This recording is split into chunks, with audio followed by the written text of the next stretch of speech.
लक्षात आपल्याला किती धडे तुम्हाला किती लेसन्स आहे? मॅम अंकगणिती श्रेणी पण येणार आहे. हा,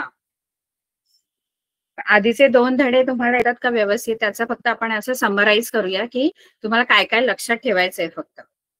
ठीक आहे, थोडक्यात आपण घेऊया आणि मग अंकगणित श्रेणीमध्ये जे जे इम्पॉर्टंट आहे ते मी तुम्हाला सांगते.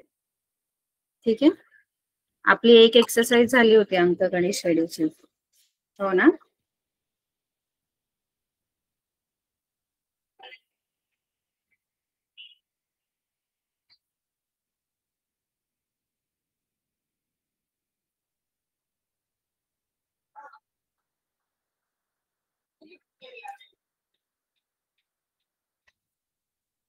बघा, पहिला जो आपला धडा आहे तो कोणता आहे? 2 चलातील रेषीय समीकरण, बरोबर? Yes ma'am.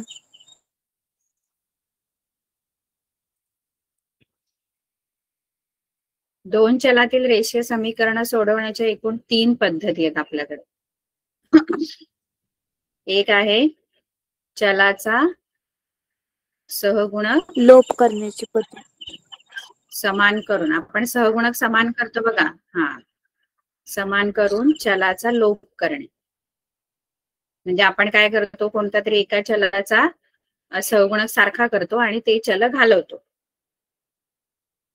वजाबाकी करून त्यांची, है ना, चल करणे. ही पहिली पद्धत. आणि जास्त करून गणित तुम्हाला या पद्धतीने सोडवता आली पाहिजे व्यवस्थित. त्याच्यात पण अशी सहगुणकांची अदलाबदल असते बघा आपल्याला. तर येस ती मॅम. एकदा काय करायची, त्यांची बेरीज करायची, एकदा वजाबाकी करायची. आणि एकदा वजाबाकी. आणि मग नंतर जी 2 छोटी समीकरणं मिळतील त्यांची पुन्हा बेरीज करायची. x अधिक y मिळणार, त्यांची बेरीज करा फक्त. बेरीज केल्यावर कोणतं तरी चल एक निघून जातं. असंच केलेलं ना आपण? येतात ना सगळ्यांना गणित ती? सहगुणक येस समान मॅम, करून चलाचा आजच लोप सोडवली करणे. आहे. बर, येस मॅम. त्याच्यात काय डाऊट आहे कोणाला? काही नो मॅम. डाऊट असेल तर विचारा त्याच्यामध्ये काही.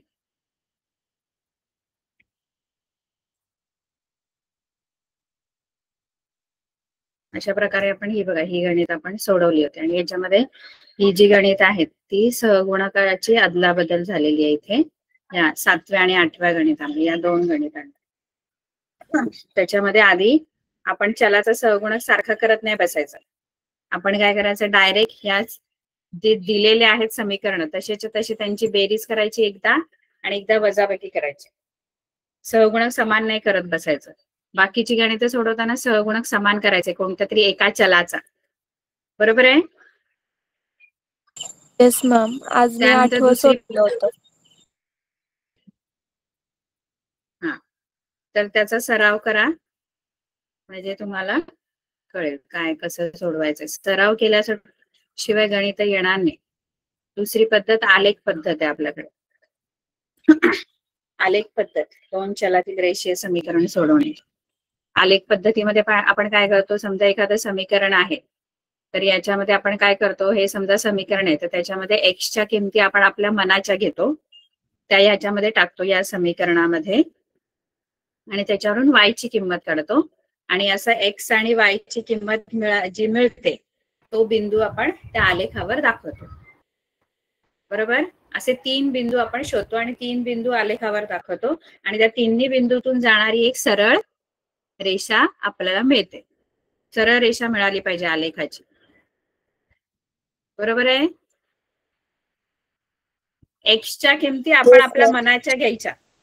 0 घ्या, 1 घ्या, 2 घ्या आणि त्या या समीकरणात टाका. आधी पहिल्यांदा 0 घेतली ती या समीकरणात टाका, त्याच्यावरून y ची किंमत काढा. मग आपण घेतलेला x जो 0 आहे आणि जी y ची किंमत ती 0 आहे आणि जी y, दोन्ही किंमती मिळून जो बिंदू तयार होईल आपल्याला, एका बिंदूचे तुम्हाला काय मिळतील, ते निर्देशक मिळतील बिंदूचे x आणि y मिळून. तो निर्देशक असलेला बिंदू आपण आलेखावर दाखवायचा. असे 3 बिंदू आपण घ्यायचे आणि त्यातून जाणारी सरळ रेषा काढायची. अशा 2 रेषा येणार, कारण 2 समीकरणं तुम्हाला दिलेली असणार. बरोबर ना? 2 समीकरणं देतात ना? Yes ma'am. Yes ma'am. आणि अशा 2 रेषा तुम्हाला आलेखावर मिळणार. प्रत्येक समीकरणाची एक रेषा. अशा 2 रेषा मिळाल्या. प्रत्येक समीकरणासाठी 3 किमती घेऊन 3 बिंदूंचे निर्देशक मिळवायचे आणि सरळ रेषा काढायची. अशा 2 रेषा मिळाल्या तुम्हाला आलेखावर की त्यांचा जो छेदन बिंदू आहे, जिथे त्या दोन्ही रेषा छेदतात, बरोबर ना? आलेखावर समजा एक रेषा अशी मिळाली तुम्हाला, हा तुमचा आलेख आहे.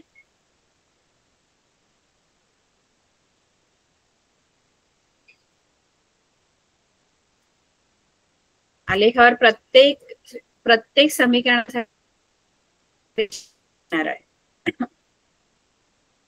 समजा अशी एक रेषा मिळाली आणि दुसरी रेषा समजा अशी मिळाली, है ना? अशा 2 रेषा तुम्हाला 2 समीकरणासाठी मिळालेल्या आहेत.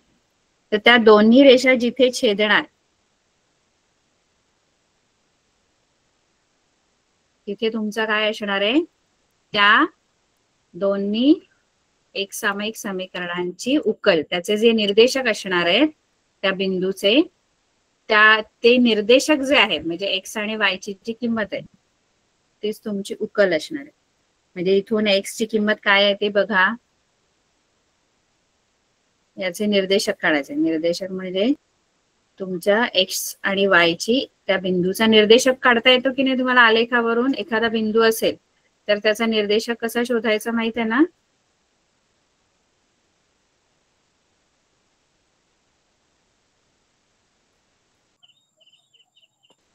हो की नाही? निर्देशक म्हणजे एक्स इथे किती आहे ते बघा आणि इथून वाय म्हणजे ची किंमत काढा. आलेखाचे सेंटीमीटरने असणारे बॉक्स. हा, तर एक्स निर्देशक काढायचा आणि वाय निर्देशक.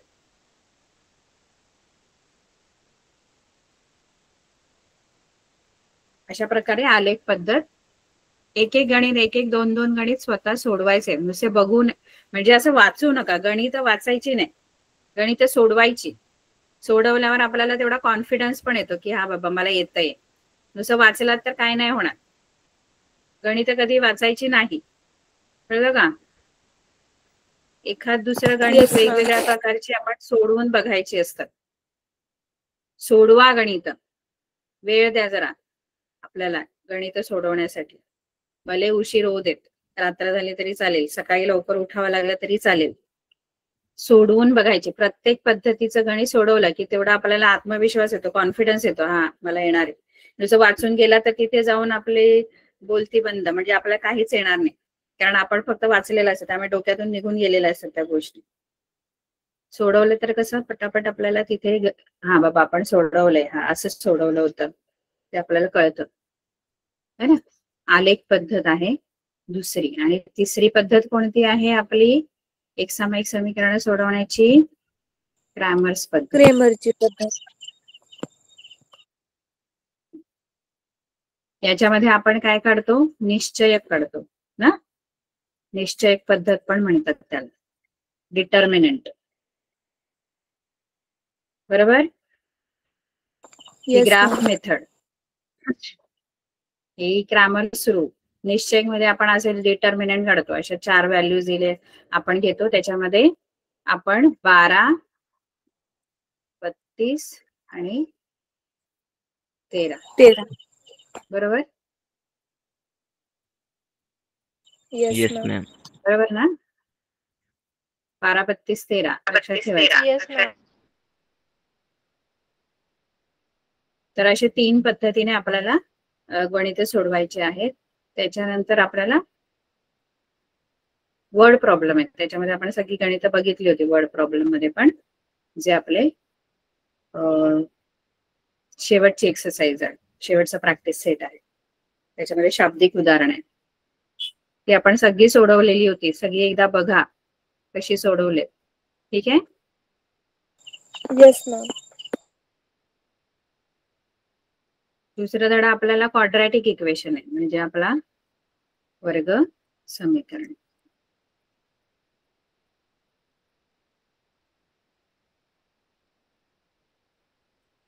क्वाड्रॅटिक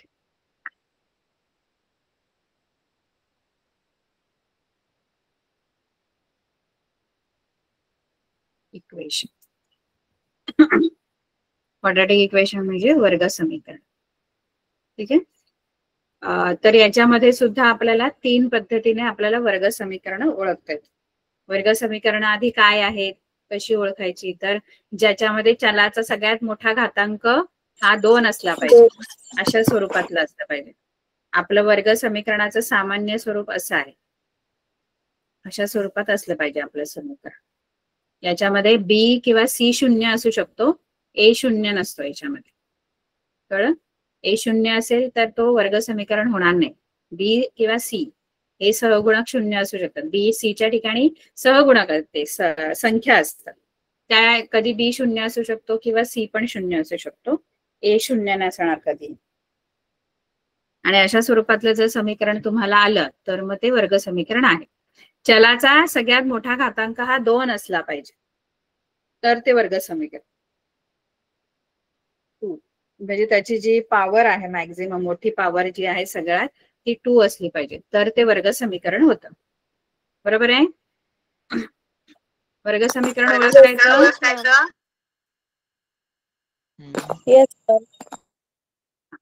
तर वर्ग समीकरण सोडवण्याच्या पण 3 पद्धती आहेत आपल्याकडे. वर्ग समीकरण सोडवण्याच्या 3 पद्धतींमध्ये पहिली पद्धत जी आहे ती आहे फॅक्टरायझेशन मेथड, म्हणजे अवयव पद्धत. है ना? फॅक्टरायझेशन. आता अवयव पद्धतीमध्ये तुम्हाला वेगवेगळी गणित आहेत. कधी तुम्हाला तिन्ही, बघा आपल्याला समजा अशा प्रकारचे गणित आहे. कधी तुम्हाला एबीसी तिन्ही पण म्हणजे तिन्ही पद असणार आहेत, कधी तुम्हाला 2च पद असणार, म्हणजे 2 पद असणार. एक तर बी शून्य असेल किंवा सी शून्य असेल. जेव्हा तिन्ही पद आपल्याकडे आहेत, जेव्हा तिन्ही पद आपल्याकडे आहेत तेव्हा ती सोडवण्याची पद्धत वेगळी आहे. जेव्हा 3 पद असतील वर्ग समीकरणामध्ये, म्हणजे ए बी आणि सी तिन्हीची पद जेव्हा असतात. हॅलो मॅम, हा, हे उदाहरण फॅक्टरायझेशन मेथडने सोडवू शकतो का आपण? कोणतं उदाहरण?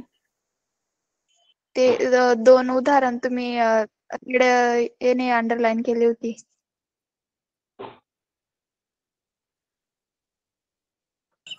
कोणती ग?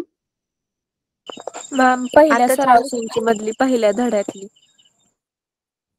पहिल्या धड्यातली कशी अवयव पद्धत? आपण आता त्यामध्ये वर्ग 2 समीकरण शिकतोय. काय झालं?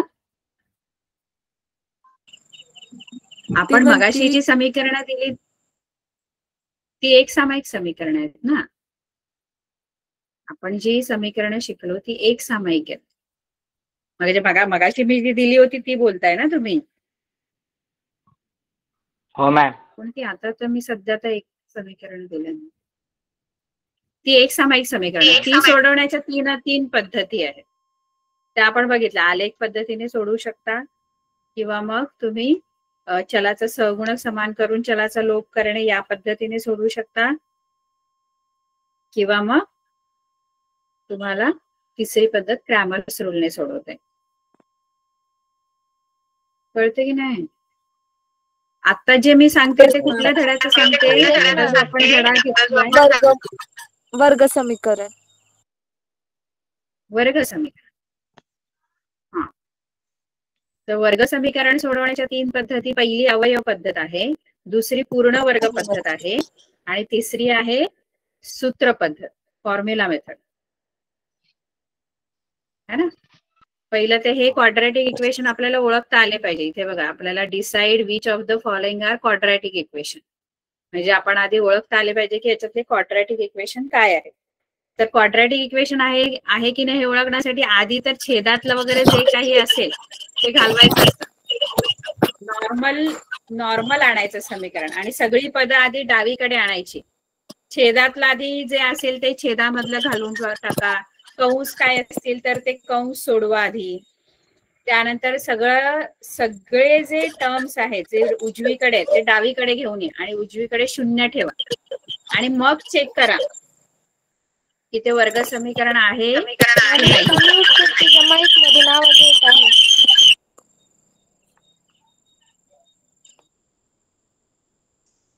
मॅम आवाज ब्रेक होतोय. आपलं वर्ग समीकरण. माझा आवाज ब्रेक होतोय? Yes ma'am. हो मॅम. खरंच? बरं, कसं काय ते? हो मॅम. नाही मॅम, ते मग कुणाचं तर माईक ऑन ते होतं कोणाच्या त्यामुळे. माईकचा आवाज येत होता. हा, आपण इथे वर्ग समीकरण आहे की नाही हे डायरेक्ट नाही सांगू शकत. सॉरी, हा, क्वाड्रेटिक इक्वेशन आहे की नाही हे डायरेक्ट नाही सांगू शकत. आपण काय करायचं, आधी छेदामध्ये जे काही असेल, आता समजा हे इक्वेशन आहे, हे वाला थर्ड वाला, तिसरं, तर हे कसं आहे बघा,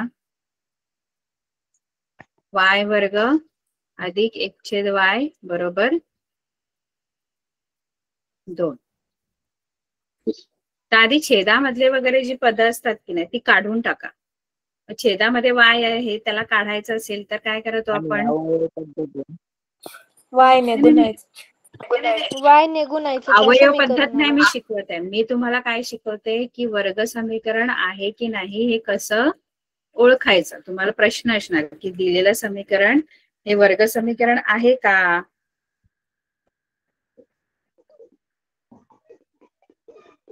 वर्ग समीकरण आहे की नाही हे कसं ओळखाल?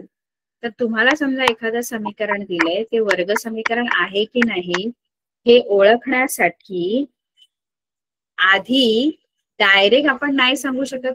अवयव पद्धत मी अजून नाही सांगत आहे. मी फक्त आधी काय सांगते तुम्हाला, वर्ग समीकरण कसं ओळखायचं आहे. अवयव पद्धती वर्ग समीकरण सोडवण्याची पद्धत आहे, पण आधी दिलेलं समीकरण हे वर्ग समीकरण आहे की नाही हे कसं ओळखणार? तर आधी काय करा, आधी समीकरण जे आहे तुम्हाला दिलेलं ते सिम्प्लिफाय करा. सोपं करा. ते सोपं म्हणजे अशा स्वरूपात आणा, म्हणजे एकदम साधं, म्हणजे छेदात काय नसलं पाहिजे, प्लस उजवीकडे काय डावीकडे घेऊन यायची, बरोबर का? म्हणजे आता Yes. तुम्हाला समजा हे समीकरण ओळखायचं वर्ग समीकरण आहे की नाही, तर आता बघून तुम्हाला काय वाटेल की हे वर्ग समीकरण आहे, कारण इथे वायचा वर्ग दिसतोय बघा. आणि वर्ग समीकरण म्हणजे मी काय सांगितलं की सगळ्यात मोठा घातांक 2. हा 2 असला पाहिजे. मग इथे तुम्हाला 2 दिसतंय, म्हणजे तुम्ही काय म्हणाल, मग हे वर्ग समीकरण आहे. पण तसं नाही सांगू शकत. मलाच का माझा आवाज येतोय? मॅम तुमचा आवाज डबल येतोय. त्याच्यासाठी आधी काय करा, छेदामध्ये वगैरे काय ना तर ते ठेवायचं नाही, ते काढून टाका छेदातून. y काढाय, हा छेदातून काढावा लागेल, किंवा कोणती संख्या जरी असेल ना छेदामध्ये तरी ती काढून टाका. आता तर हे चल आहे, ते तर काढावंच लागेल. हा y काढण्यासाठी, y भागिले आहे तो जाण्यासाठी काय करावं लागेल आपल्याला? वायने पूर्ण समीकरणाला गुणावं लागेल. पूर्ण समीकरणाला गुणायचं. मग y ने गुणायचं पूर्ण समीकरण, पहिल्या पदाला, दुसऱ्या पदाला आणि या पण पदाला इकडच्या. मग मी आधी पहिल्या पदाला y वर्गला गुणलं, y वर्ग गुणिले y.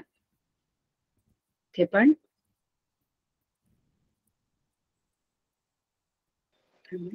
नाही मॅम, हे समीकरण. तर आता इथे काय होणार, काय प्रॉब्लेम? आता हा y गेला, बरोबर आहे, आपण जाण्यासाठी गुणलेलं आहे. मग इथे काय होईल, y वर्ग गुणिले y, y वर्ग गुणिले y किती होईल? आता दोन्हीचा घातांकांची बेरीज होणार, म्हणजे y घन बनणार हा, अधिक 1 बरोबर 2y. आता हा 2y इकडे आणला, तो इकडे आणल्यावर वजा होणार, आणि तो आपण मध्ये घेऊया इथे, वजा 2y अधिक हा 1 नंतर इथेच ठेवायचा आहे, फक्त तो पुढे शिफ्ट केला, पण आहे डावीकडेच तो, आणि इकडे 0. काय केलं कळलं? हे हा 2y इकडे घेतला, पण तो मध्ये येणार पद, कारण आपण उतरत्या क्रमाने लिहितो ना घातांकाच्या. चलाचा जो घातांक आहे त्याच्या उतरत्या क्रमाने लिहायचा. ही जी संख्या आहे, स्थिर संख्या, ती सगळ्या शेवटी लिहायची असते, बरोबर आहे? आता हे हो सांगा मॅम. की हे वर्ग समीकरण आहे का, क्वाड्रॅटिक इक्वेशन आहे का? मॅम कारण त्याचा घातांक 3 आहे आणि आपल्याला तर वायचा हा. किंवा एक्सचा घातांक 2 पाहिजे, सर्वात मोठा घातांक. चलाचा घातांक हा 2 असला पाहिजे. म्हणजे जेव्हा आपण ह्याला साधं रूप दिलं, सिम्प्लिफाय केलं, तेव्हा आपल्याला कळलं अरे की याचा घातांक ते 3 येतोय है ना. म्हणून आपण आधी लगेच ठरवायचं नाही की तो वर्ग समीकरण आहे का. आधी आपण छेदातलं वगैरे सगळं काढून टाकायचं, डावीकडची संख्या उजवीकडे आणायच्या आणि मग सांगायचं की तो वर्ग समीकरण, ते समीकरण वर्ग समीकरण आहे की नाही. कळलं? मॅम ते वर्ग पद्धत सांगा, हे समजले आम्हाला. पूर्ण वर्ग पद्धत. पहिल्या पद्धतीमध्ये 3 प्रकारची गणित आहेत. जी तुमची अवयव पद्धत आहे त्याच्यामध्ये 3 प्रकारची गणित आहे. त्याच्यामध्ये बी शून्य असेल तेव्हाच पण सोडवायचंय गणित आलं पाहिजे. सी शून्य असल्यावर काय करायचं माहित आहे तुम्हाला?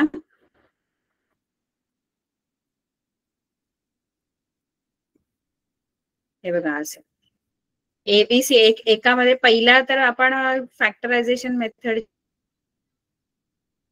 त्याच्यामध्ये हे बघा अशी गणित आहे. ही तिन्ही पद आपल्याकडे आहेत. एक्स वर्ग वजा 15x अधिक 54. मग आपण काय करतो, अशा 2 संख्या शोधतो ज्यांचा गुणाकार काय आहे, ज्यांचा गुणाकार 54 आहे आणि बेरीज 15 आहे. बरोबर आहे. आणि मग मधल्या पदाची फोड करतो, हो की नाही. तिन्ही हो पद मॅम. आहेत बघा इथे, तिन्ही पद तुम्हाला मिळणार. Yes, आता ma'am. कधी कधी गणित अशी पण असणार आहेत तुम्हाला. इथे 2च पद आहेत बघा या गणितांमध्ये. या गणितांमध्ये 2च पद मॅम आहेत. आवाज डबल येतोय. इथे 2च पद आहेत बघा. 25m वर्ग मॅम बरोबर 9. हा तुमचा आवाज डबल येतोय मॅम. आवाज डबल येतोय का? हो मॅम.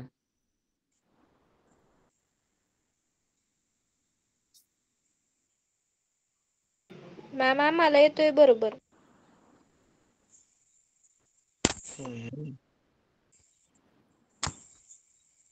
हा इथे आता मी काय मॅम केलं येतोय बघा, आवाज. 25m वर्ग बरोबर 9.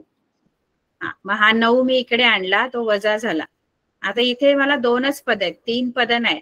3 पद जर नाहीयेत तर याचा अर्थ काहीतरी शून्य इथे, बी शून्य असेल किंवा सी. काय आहे इथे शून्य? बी शून्य आहे की सी शून्य आहे बी. या समीकरणामध्ये?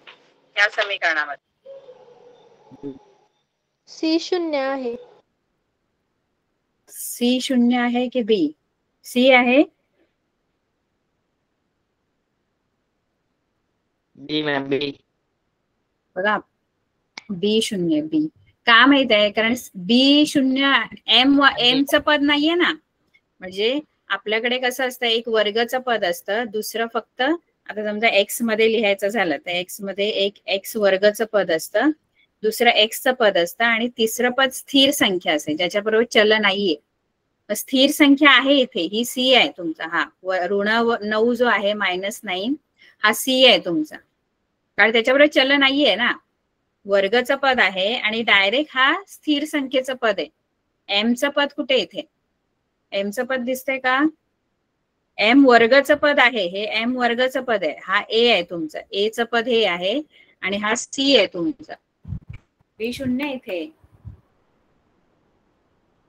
बी शून्य की सी शून्य ते कळलं पाहिजे, त्याच्यानुसार आपल्याला सोडवायचं असतं गणित. कारण दोन्ही प्रकारची गणित सोडवण्याची पद्धत वेगळी आहे.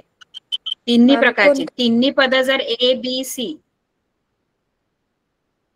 कोणत्या कळते का मुलांना समीकरणात मी काय बोलते? हा समजते? कोणत्या समीकरणात सांग? या समीकरणात, या समीकरणामध्ये बी शून्य आहे की सी. त्यामध्ये बी शून्य आहे. हा, बी शून्य. मग जेव्हा बी शून्य असेल ना तेव्हा काय करायचं माहितीये का, नीट लक्ष द्या, आता विसरायचं नाही. बी शून्य असेल ना तेव्हा काय करायचं, ह्या दोघांचे ना, हे दोन्ही पद जी आहेत ती कोणाचे वर्ग आहेत ते लिहायचं. म्हणजे आपण इथे जेव्हा बी शून्य असतं ना तेव्हा कोणतं सूत्र वापरायचं माहित आहे, ए वर्ग वजा बी वर्गच. कोणतं, जेव्हा बी शून्य असेल ना तेव्हा हे सूत्र वापरायचं. म्हणजे दोन्ही कोणाचे वर्ग आहेत ते लिहायचे. म्हणजे हे पद कोणाचं वर्ग आहे, पहिलं पद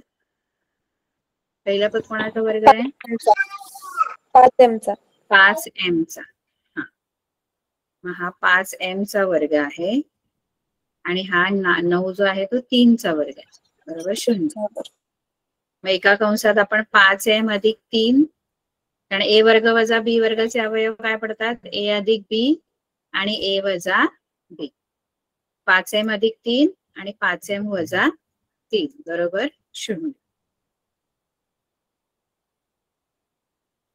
बरोबर. मग आपण हे असं घ्यायचं, 5m अधिक 3 बरोबर 0 किंवा 5m वजा 3 बरोबर 0. मग m च्या किमती काढायच्या. माहित आहे ना, m च्या किमती पुढे सिम्प्लिफाय करायचं. आधी अधिक 3 तिकडे न्यायचे, ते ऋण 3 होणार, मग 5 तिकडे जाऊन भागिले होणार, वजा 3/5 असं सोडवायचं. हा, वजा 3/5 आणि हे अधिक 3/5 आहे. बरोबर. आता 11वं जे गणित आहे त्या 11व्या गणितामध्ये तुम्हाला सी शून्य 21m वर्ग बरोबर 7m असं आहे. सी शून्य दिलं, उलट दिलं, उलट. 7m वर्ग बरोबर 21m. आता इथे सी शून्य आहे तुमचा, मग त्यांना याला इकडे घेऊन या, इकडे शून्य येणार. आता इथे सी शून्य बघा, इथे वर्गचं पद आहे आणि m चं पण पद आहे. m वर्गवाला पद आहे, m चे स्थिर संख्या नाहीये, जो सी असतो तो नाहीये, म्हणजे इथे सी शून्य. म्हणजे जेव्हा सी शून्य असेल तेव्हा काय करायचं असतं, तेव्हा याच्यातून सामायिक काढायचं. बघा, बी शून्य असेल तेव्हा आपण ह्या सूत्रानुसार जायचं, ए वर्ग वजा बी वर्ग. म्हणजे दोन्ही पद कोणाची वर्ग आहेत ती लिहायची. जरी कोणाची वर्ग नसतील तरी ती वर्गमुळात टाकून लिहायची. म्हणजे कसं, समजा तुम्हाला असं दिलं मी 9x वर्ग बरोबर 7 है ना, तर 9x वर्ग वजा 7 इकडे आणायचे बरोबर 0. इथे पण बी शून्य आहे बघा, आहे की नाही बी शून्य, याच्यात बी शून्य आहे की नाही. मग बी शून्य असेल तेव्हा वर्गामध्ये ते लिहायचं, कोणाचा वर्ग आहे. जसं 9x वर्ग 3x चा वर्ग आहे आणि 7 काय करायचं, 7 कोणाचा वर्ग नाहीये, मग वर्गमुळात 7 चा वर्ग लिहायचं. काय लिहायचं ते, वर्गमुळात 7 चा वर्ग. कळलं का, वर्गमुळात 7 टाकायचं, कारण 7 हा पूर्ण वर्ग संख्या नाहीये, त्यामुळे ती वर्गमुळात टाकायची. एका कंसात 3x अधिक वर्गमुळात 7 आणि दुसऱ्या कंसात 3x वजा वर्गमुळात 7 बरोबर 0. कळलं का, हे बी शून्य असेल तेव्हाच सांगते मी. Yes ma'am. सी शून्य असेल तेव्हा दोघांमधून सामायिक काढायचं. सामायिक काय निघते बघा त्याच्यातून,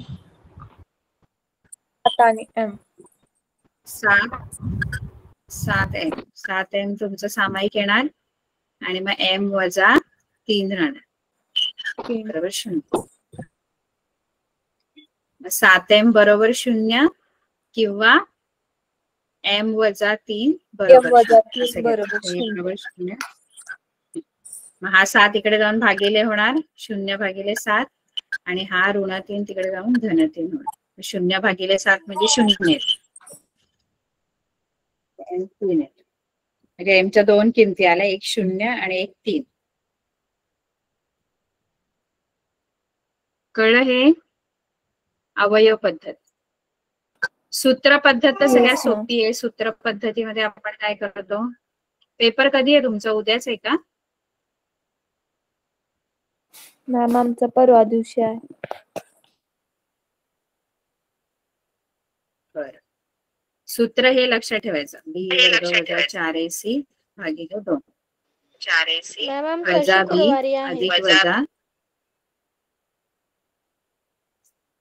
बर, हे सूत्र. याच्यामध्ये बी वर्ग वजा 4ac ला आपण विवेचक म्हणतो.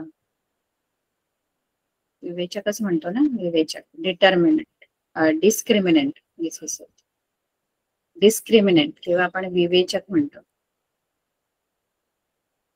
है ना. आणि या विवेचकाच्या किमतीवरून आपल्याला मुळांचं स्वरूप पण कळतं. मुळं कशी असणार आहे.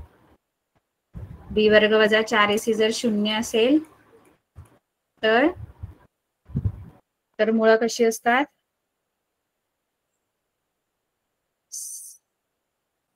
बी वर्ग वजा 4ac ची किंमत 0 असेल तर तुमचे जे मुळं असतात ती वास्तव आणि समान असतात. हा, असमान नाही, वास्तव आणि समान असतात. समान असतात. 4ac 0 असेल ना, हा, तर तुमची मुळं जी आहे ती वास्तव आणि समान असतात. दोन मुळं असतात ना, ती दोन्ही पण सारखी येणार तुमची मुळं. जे रूट्स असतात ते रिअल आणि इक्वल असतात. आणि जेव्हा धन असते, विवेचकाची किंमत काही धन येईल तुमची, कोणतीही धनसंख्या. बी वर्ग वजा 4ac धन आलं तुमचं,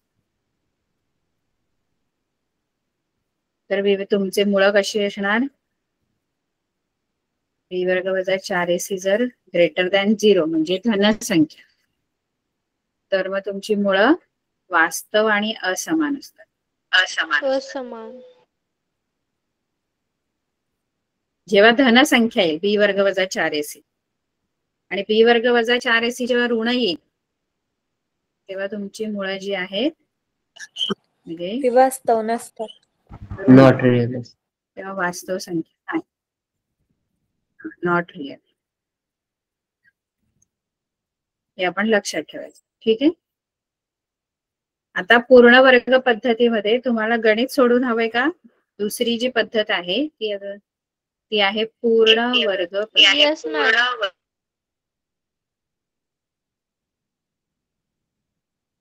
ठीक आहे, आपण एखादं गणित सोडून घेऊ.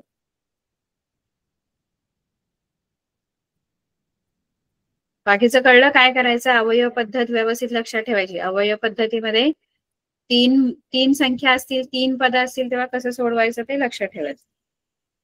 आणि बी 0 असल्यावर काय करायचं, सी 0 असल्यावर काय करायचं. हे कम्प्लिटिंग स्क्वेअर मेथड आहे, ते सांगते. म्हणजे माझ्या पद्धतीने सांगते कशी करायची.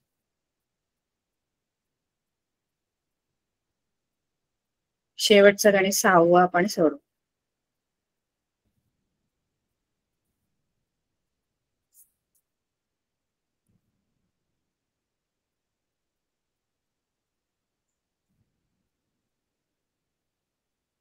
पाच एक्स वर्ग बरोबर 4x अधिक 7 असं समीकरण आहे.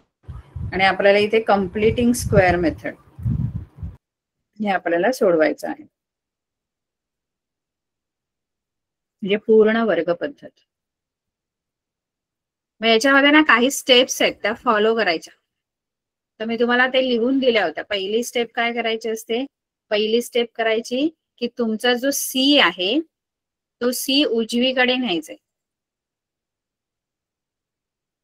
सी उजवीकडे म्हणजे जी सी जो असणार आहे समीकरणातलं सी म्हणजे जी ती राईट हँड साईडला न्यायची असेल ऑलरेडी राईट हँड साईडला तर तिथेच ठेवायचे.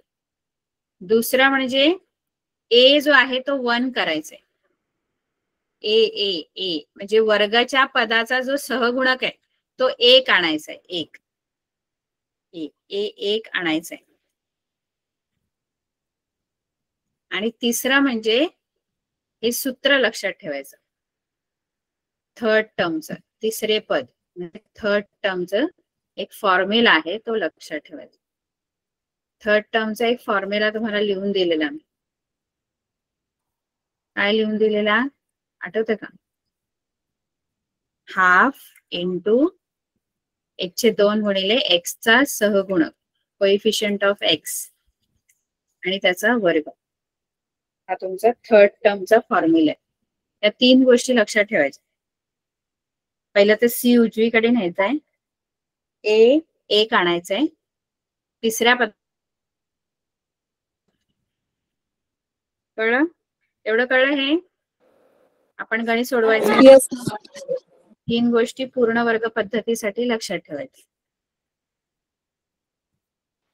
तर आपण गणित घेऊ मॅम घेऊया ज्याचा परत. याचा आपण सहगुणक 5x जर वर्ग परत 5x वर्ग याचा सहगुणक जर मी 9 सांगते. आणि 2 पहिलं असेल तर तर कसं करायचं? काय काय काय असेल काय? मॅम तेच गणित घ्यायला तुम्ही. हे याला ना? 5 ने हेच भागायचं. हा. Yes, ma'am. आधी काय करायचं? आधी सी उजवीकडे न्यायचंय. सी उजवीकडे आहे का आधी? Yes ma'am. सी उजवीकडे आहे का? आहे. पण हा दुसरा बीचं पद पण उजवीकडे आहे. मग ते इकडे आणा. बीचं पद. ठीक आहे? हा सी इथेच राहू दे 7. एवढं झालं. पहिलं जे सांगितलेलं आहे की सी उजवीकडे, तर सी उजवीकडेच आहे ऑलरेडी, पण हा 4x पण उजवीकडे आहे. तो डावीकडे पाहिजे. फक्त सी उजवीकडे ठेवायचंय.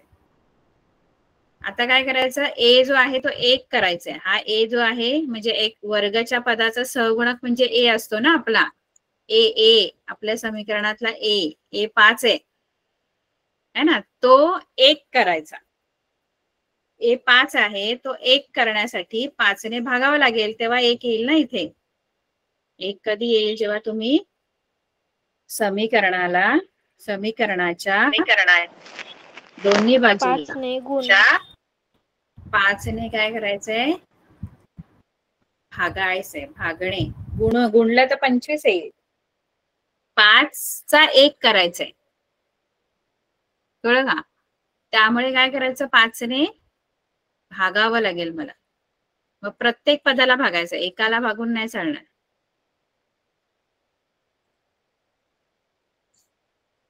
सगळ्याला भागलं मी. हा 5 गेला निघून. बरोबर?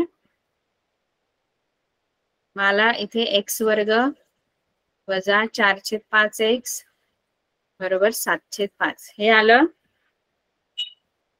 इथपर्यंत कळलं? Yes ma'am. इथे मी 1 आणला बघा. इथे एक आलेला आहे, कारण ते 5 आणि 5 निघून गेले. 5 एके भाग लागला. 5 एके 5 5. आता आपल्याला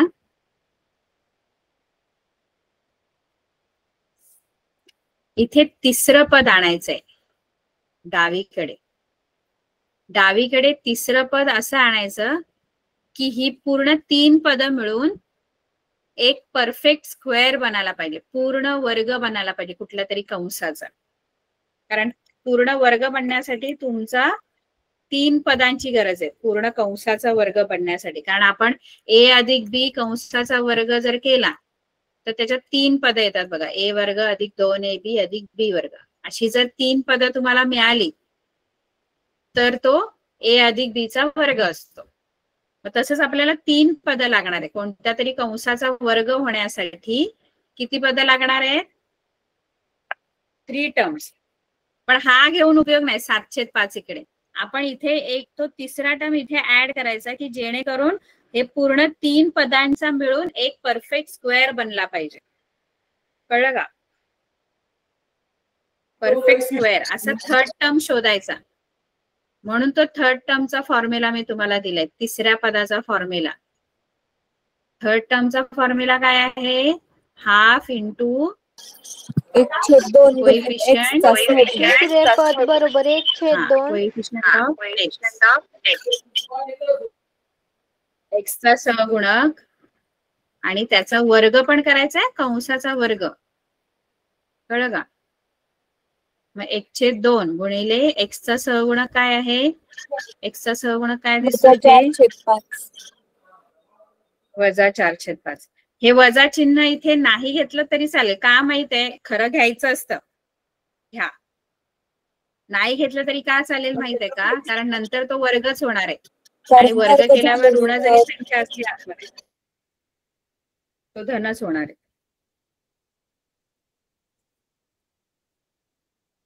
इथे बे के बे, बे दुणे 4 म्हणजे काय येईल, ऋण 2/5. म्हणजे हे ऋण 2 राहिले, खाली 5 एके 5 आणि त्याचा वर्ग. इथे 2 ने भाग जात होता म्हणून बे के बे, बे दुणे 4 असा भाग लावला. आणि ऋण 2/5 चा वर्ग किती येतो, वजा वजा 4/5.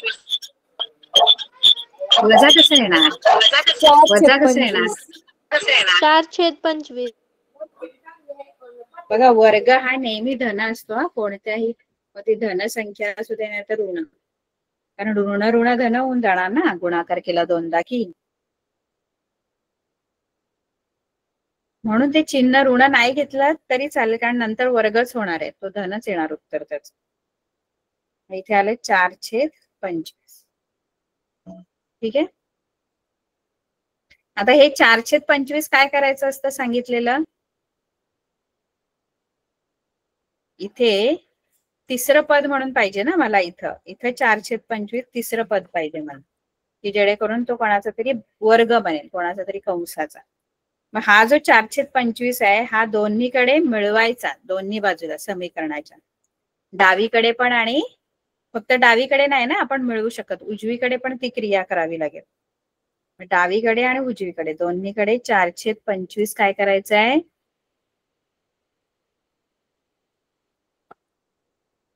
काय करायचं आहे, मिळवायचा आहे.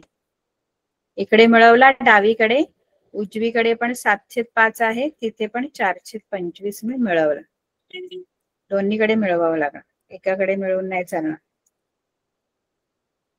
केलं, हे कळलं. याच्यावरून हे जे तिसरं पद आलं ना आपलं, ते दोन्ही समीकरणाच्या दोन्ही बाजूत मी ऍड केलेलं आहे.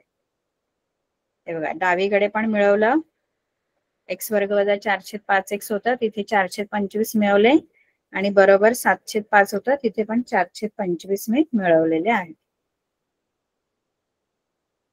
कळलं का? Yes ma'am. आता पुढे काय करायचं, पुढे आपल्याला ही तिन्ही पद मिळून कुठल्या तरी कंसाचा वर्ग बनतो. कोणत्या कंसाचा वर्ग असतो तो, आतमध्ये 2च पद येणार, त्या कंसाचा वर्ग. x वजा 2/5. बरोबर. हे पहिलं पद कोणाचा वर्ग आहे, x चा, तो लिहायचा. आणि 4/25 कोणाचा वर्ग आहे, 2/5 चा, आणि चिन्ह मधल्या पदाचं द्यायचं. असा कंसाचा वर्ग तयार होतो. हा परफेक्ट स्क्वेअर झाला याचा, या 3 पदांचा मिळून हा पूर्ण वर्ग बनला. म्हणजे कंसात ते 2 पद टाकायची, पहिला आणि तिसरा, पहिला आणि तिसऱ्याचं वर्गमूळ टाकायचं, म्हणजे कोणाचे वर्ग आहेत ते टाकायचं. कळलं का? एवढं कळलं? येस इकडे काय केलं, सगळ्यांना कळलंय का?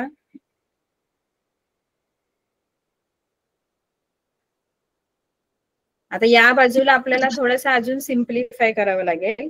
इथे छेद समान करावा लागेल, कारण बेरीज आहे ना, अपूर्णांकांची बेरीज आहे. अपूर्णांकांची बेरीज करताना छेद सारखा लागतो.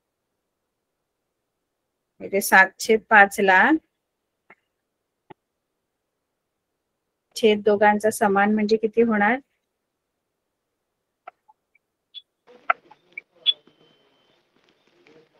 25 करा. ते 5 ने गुणावं लागेल. ह्या पद्धतीसाठी खूप सराव पाहिजे. मॅम, सराव केला नाही तर पूर्ण काहीच समजना झालतं या पद्धतीत. का हे कळलं, हे काय केलं, इथे छेद समान केला मी, येस मॅम. आता कळते का थोडं थोडं इथे काय केलं आपण. येस मॅम Yes, समजलं. ma'am. 35 अधिक 4 ते आणि छेद 25. आता एवढं झाल्यानंतर काय करायचं माहितीये का, वर्गमूळ घ्यायचं. हे सगळं झालं ना आपलं, छेद वगैरे समान करून दोन्ही बाजूला सगळं सोडवून झालं की सगळ्यात शेवटी काय करायचं, वर्गमूळ घ्या. काय करा, वर्गमूळ. कारण मला x ची किंमत पाहिजे, पण इथे वर्ग आहे, तो वर्ग मला घालवायचा आहे. वर्ग घालवण्यासाठी काय घ्यावं लागेल, वर्गाच्या विरुद्ध क्रिया करावी लागेल. वर्गाच्या विरुद्ध क्रिया काय आहे, वर्गमूळ. वर्गमूळ घेतल्यानंतर हा वर्ग निघून जातो. कारण वर्गमूळ घेतला आणि वर्ग एकमेकांच्या विरुद्ध आहेत, ते निघून जातात. म्हणजे वर्गमूळ पण निघून जाईल, वर्ग पण निघून जातात, एकमेकांना कॅन्सल करतात. आणि इकडे वर्गमूळ घेतलं तर इकडे पण वर्गमूळ घ्यावं लागेल उजव्या बाजूला. इथे वर्गमूळ समीकरणाच्या दोन्ही बाजूला काय घ्यायचंय, वर्गमूळ घेऊ. वर्गमूळ. वर्गमूळ घेतल्यानंतर इथे वर्ग निघून गेला, फक्त x वजा 2/5 राहील. आणि इकडे वर्गमूळ घेतल्यानंतर वर्गमूळ नेहमी 2 असतात, एक धन असतो एक ऋण असतो, असे 2 वर्गमूळ तुम्हाला मिळेल. आता याच्यामध्ये 25 जो आहे तो पूर्ण वर्ग आहे, त्यामुळे तो तुम्ही वर्गमूळातून बाहेर काढू शकता. x वजा 2/5 वर्गमूळ धन ऋण का, कारण धन बघा जसं 25चं वर्गमूळ आहे, तर 25चं वर्गमूळ 2 आहेत, एक 5 आणि एक धन 5 आणि एक ऋण 5. का, कारण 5चा वर्ग केला तरी 25 येतो आणि ऋण 5चा वर्ग केला तरी तो 25च येतो. 25चे वर्गमूळ 2 आहेत, धन 5 ऋण 5. प्रत्येक संख्येचे वर्गमूळ 2 असतात. 39 वर्गमुळात राहील आणि खाली काय लिहू, 25चं वर्गमूळ 5 लिहिते. इथपर्यंत कळलं? Yes, ma'am. आता एकदा धन घ्या, x वजा 2/5 बरोबर धन वर्गमुळात 39/5 किंवा म्हणजे डावी बाजू तीच घ्या, उजवी बाजू एकदा धन आणि एकदा ऋण घेऊन सोडवायचं. ऋण वर्गमुळात 39/5. हे काय केलं कळलं, एकदा धन घेतली, इथे धन घेतली आणि इकडे ऋण घेतली. डावी बाजू तीच घेतली दोन्हीकडे, x वजा 2/5 इथे पण आणि इथे पण. उजवी बाजू एक धन आहे एक ऋण, मग एकदा धन घ्या एकदा ऋण घ्या. आता x च्या किमती काढा, हा वजा 2/5 तिकडे न्यायचा, हा 2/5 तिकडे आल्यावर अधिक 2/5 होईल. इथे सुद्धा हा वजा 2/5 इकडे आल्यावर अधिक 2/5.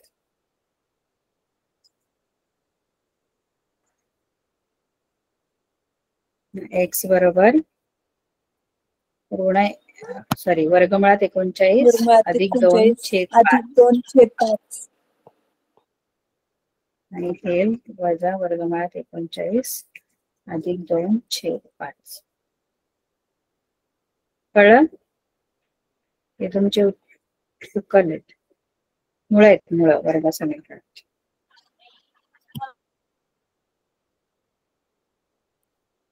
समजलं का काय काय केलं? Yes, ma'am. आधी 7 आपण तिकडे घेतला, मग आपण एक केला, नंतर तिसरं पद शोधलं, तिसरं पद शोधून आपण परफेक्ट स्क्वेअर मिळवला, पूर्ण वर्ग मिळवला, पूर्ण वर्ग इकडे दोन्हीकडे सोडवलं, त्यानंतर वर्गमूळ घेतलं आणि मग एक धन वर्गमूळ घेतलं, एका बाजूला एक ऋण वर्गमूळ. ठीक आहे?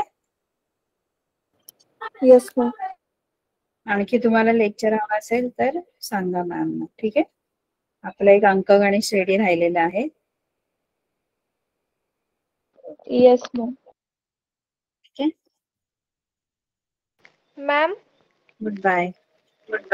हा मॅम रविवारी आम्हाला काहीच काम नसतं घरी, मग तुम्ही मॅमला घ्यायला म्हणजे क्लास ही करायला सांगा मग. हा रविवारी क्लास. आणि मॅम शनिवारी पण क्लास नसतो आणि रविवारी पण नसतो. ठीक आहे, पण एक्झाम दोन तुमची दिवस मध्ये नसणार. आहे का? पेपर मॅथ्सचा कधी आहे? परवा दिवशी. मॅम आमचा शुक्रवारी आहे.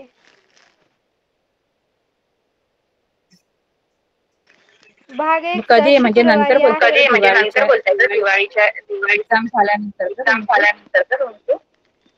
नाही मॅम, आत्ताचा पेपर. प्रथम सत्र. Yes ma'am. ठीक आहे, मॅमशी बघते. म्हणजे तुम्हाला मॅथ्सचा हवाय की बाकीचे पण हवे? असं कोणता पेपर असेल ते हवे? मॅम आम्हाला 5 धडे येणार आहेत. कसले? म्हणजे भाग एकचं आमचं पूर्ण पुस्तक सगळं शिकवून झालंय. मग सर म्हणले सगळा सिलेबस येणार आहे. सगळे धडे?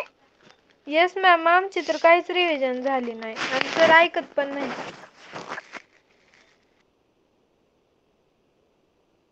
तर तुम्ही तर बोललेले 3च धडे आहेत आधी. मॅम ते दुसऱ्या शाळेतले होते. अच्छा. तुझी एक्झाम आता शुक्रवार आहे का? येस मॅम, आणि भाग 2चं वर्तुळ सोडून बाकी सगळे झालेत. पण आता यामुळे शनिवारी घेतलं सगळं थोडंफार. हो, चालेल. मॅम इतकं फास्ट घेतलंय आम्हाला तर काहीच समजलं नाही. अंकगणित श्रेणी आणि चौथं काय आहे? Financial planning. अर्थनियोजन आणि 5वा संभाव्यता. संभाव्यता तर खूप आहेत, ते तर मी मॅम तुम्हाला एका तासात संभाव्यता पण आहे सांगते. सोपा, पण अर्थनियोजन अवघड आहे मॅम. अर्थनियोजन मध्ये थोडा शेवटची एक्सरसाइज कठीण आहे. पण मग तुम्हाला जर असेल शुक्रवारी तर गुरुवारी एक लेक्चर आपण घेऊ. आणि मॅम शनिवारी आणि रविवारी पण घ्या, कारण आम्हाला सुट्टीच असते. हा मॅम, त्या दिवशी काहीच नाही. मला काही मॅम प्रॉब्लेम तुम्ही पण एकच तुमचे तास पेपर असतील. मॅमला विचारून बघा मग. तुम्हाला चालणार असेल तर मी विचारते. म्हणजे तुम्हाला एक्झामचा अभ्यास करायचा आहे की लेक्चर चालणार आहे ना मॅथ्सचं? मॅम रविवारी अशी पण तशी पण सुट्टीच असते. मॅम क्लास घेऊया. आणि मॅम चालेल ना. शनिवारी शाळेतून आल्यानंतर पण आम्हाला वेळ मोकळा असतो अभ्यासाला. एकदा तुम्ही प्रेमा मॅमला नाहीतर मॅम प्रेमा मॅम